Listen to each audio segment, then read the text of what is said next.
1861. The Civil War erupts with the bombardment of Fort Sumter. Across America, women respond by transforming kitchens and parlors into centers of relief. Leaders like Anna Ella Carroll, Dorothea Dix, Clara Barton, and Elizabeth Blackwell emerge as symbols of service and resolve. Stanton and Anthony launched the Women's Loyal National League, gathering hundreds of thousands of signatures for abolition. This is the moment women realize their strength in shaping the nation. With the war ended, Congress amends the Constitution to abolish slavery and extend citizenship, but inserts the word male, excluding women for the first time. Stanton and Anthony protest vehemently, declaring the betrayal of women's rights. Their petitions are dismissed, and their voices ignored. But the sting of exclusion fuels their determination. Kansas becomes the testing ground for suffrage. Stanton, Anthony, Lucy Stone, and Olympia Brown campaign tirelessly, joined by singers and pamphleteers.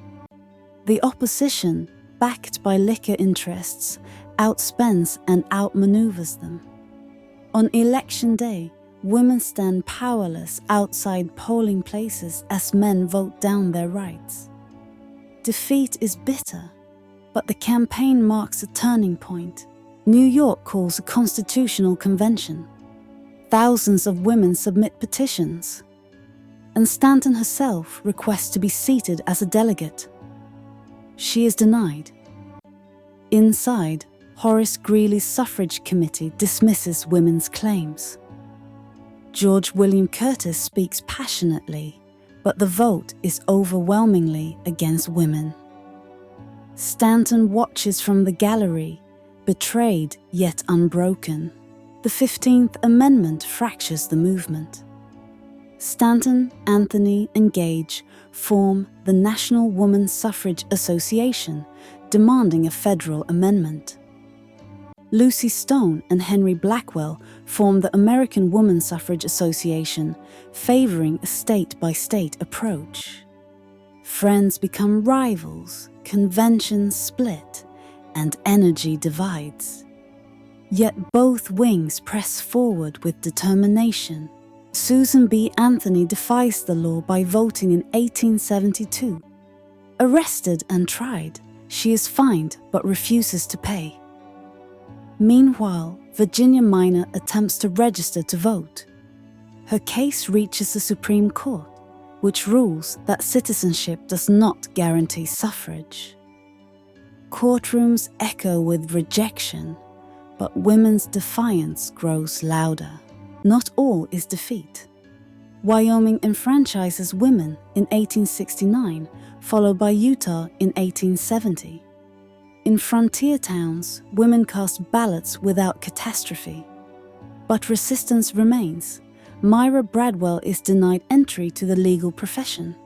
Churches bar women from pulpits, and state constitutions etch male into law. Progress is uneven, but undeniable cracks appear. America celebrates its centennial at Philadelphia's Exposition. Amid parades and bunting, Anthony and her allies interrupt the official ceremony, presenting the Declaration of Rights of Women. Stanton's words echo Jefferson's, but sharper la. All men and women are created equal. Officials brush them aside, but the women march to another hall and read it aloud to the crowd. Their voices declare the revolution unfinished. From 1861 to 1876, women proved their patriotism, faced betrayal, endured rejection, and remained unyielding. They split into rival groups, defied courts, and seized every chance to prove equality. As Stanton and Anthony reflected on their journey, they declared the struggle the greatest revolution of all. The century closed, but their march continued with the certainty that failure was impossible.